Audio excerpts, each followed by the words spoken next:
it online, what happens? You could save time. Lots of time. So there you have it, Neil. Keep those headlights on and that policy updated. For a free rate quote, visit geico.com to see how much you could save. Geico. 15 minutes could save you 15% or more on car insurance.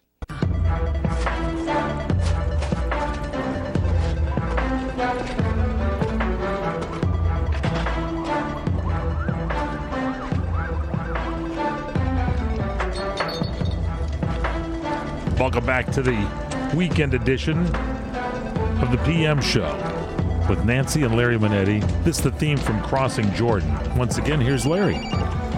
Hello, folks. Miguel, are you with us? Miguel? Miguel is there. Hello. There he is. Hey, Miguel. Hey, Larry. How are you? Nancy, my wife Nancy's here, and Michael Horn. Hey, Nancy. Hey, Michael. Hey, Hi, Miguel. Thanks for joining us. Oh, it's my pleasure. And that was a great show, Crossing Jordan. Yeah, it was a lot of fun. That is one of my favorite shows. In fact, I would search around for it after it had gone off the air.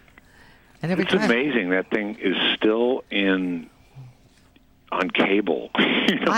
I know. Every time Larry would walk in the room, he'd go, Crossing Jordan again? Oh, I know. It's been years and years, and it's still showing up. So yeah, but I mean, it's got legs. And now she's on the new show, Luck. I know. I watched that last night. What a terrific show! And I think it's the first time I've heard of anyway. Based on one episode, they picked up a second season. It's amazing. Come on, really? Yeah, I heard it today. Yeah, today. That's the new Dustin Hoffman thing on HBO. Wow, huh? I'll have to call Dennis Farina. Yeah, it's absolutely fabulous. And Jill plays the veterinarian for the racetrack, and she's going to be great. Everybody on it was terrific. It was a really, really interesting show, and I'm glad it's going to be around for a while, it looks like. Terrific cast. Michael Mann's a great director. That's for sure. Yeah. And now you are on NCIS-LA. Yeah. Congratulations. Thank you. You're welcome. You know, you have more series. I can't believe all the series you have. I mean, that's notable, man. That's terrific. Well, you know, it was really important to me a number of years ago when I have two boys who are now 18 and 16, and when they were little, they would just travel with me wherever, movies or miniseries or whatever the hell it happened to be. They would just pick up and go with me. But when they started school, I really wanted to make a commitment to see them every day. I didn't always see them awake every day, but at least I got to see them every day. So TV has been a wonderful, wonderful place for me to hang out for the last several years. And as I said, my youngest is 16, so when he's off to college, it's, all bets are off. We'll see what happens then. Really something else. Weren't you on Desperate Housewives, too? I was, yeah. I did about 5 or 6 with those guys, a little arc, which was just the most fun I've had in years. And all my stuff was with Terry Hatcher, and I played this really obnoxious, supercilious, well-known painter who was teaching a painting class, and all she wanted was my approval. And, of course, that was the last thing I wanted to give her. And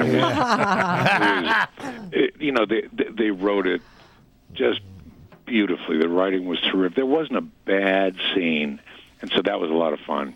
It's great when you have a show and the writing is there, and then you can just the characters just grow right out of it. I love that. And Larry, it's rare, just especially in TV. It's really, really hard, as you obviously know, to write 22 hours of good TV every year. Yeah. It's pretty much near impossible.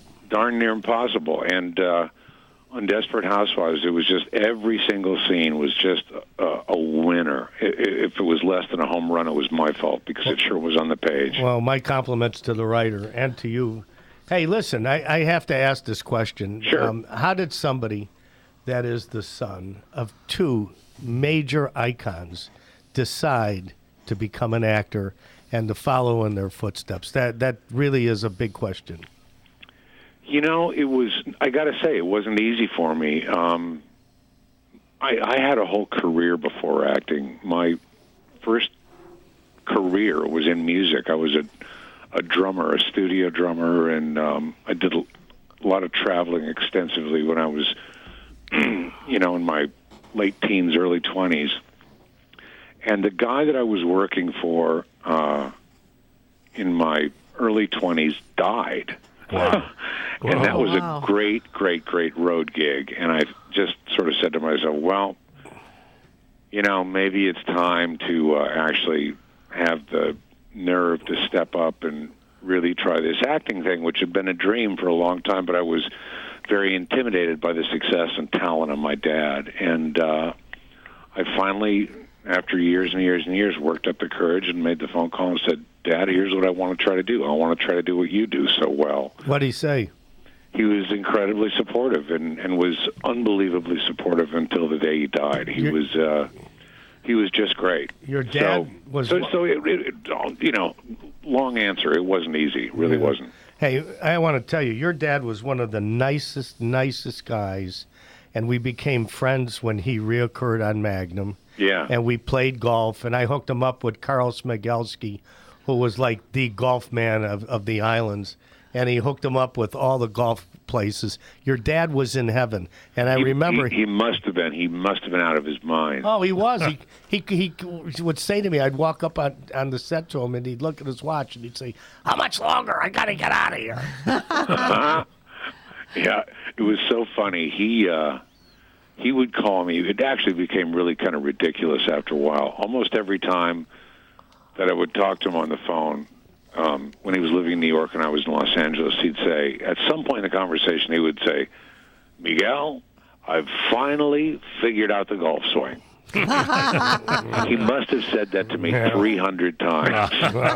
Wow. Now, did you do the Magnum before your father did it?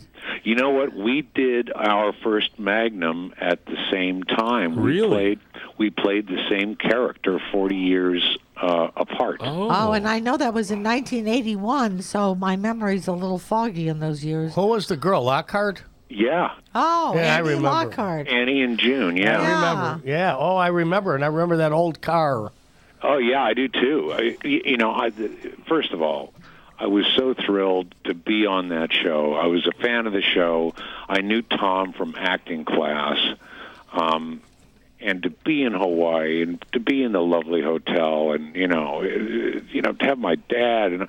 And that was the show which earned me my Screen Actors Guild card. Come on, Wow. that's great. Which, Oh, my as you remember, back in those days was a pretty big deal. Oh, very big. Monstrous. They weren't the easiest things to pick up. That's not the case anymore, but Yeah. it used to be a big deal. So Magnum PI, especially that episode, will always have an incredibly fond place in my heart, and I'll never forget it. Oh, that's nice. What about your mom? Now, your mom was Rosemary Clooney. Yeah. And I hope you don't mind me going back and reminiscing like this, but I've never met anybody. Well, we got 60 seconds, so, I've never Let's met... hold it. Let's, Yeah, well, we can hold it. Yeah. We'll hold it. We'll give an accolade to his mom. Rosemary Clooney was just the cat's pajamas, man. She was something. She was great. And I remember, I remember Frank, I'm talking Sinatra, he used to talk about her when we'd go to the house. He loved her. That's because it was a come on to my house. Come on to my house. That's why. That's why he would go to the house. This guy's sharp. Aren't you sharp today? I'll tell you. Miguel Ferrara is with us here, ladies and gentlemen. We are going to take a quick break, come back with more of the Hang in, Mike. Okay, man. beautiful Nancy Mannetti is here, the handsome Larry Mannetti. It's the PM Show, weekend edition on CRN Digital Talk Radio. Stay with us.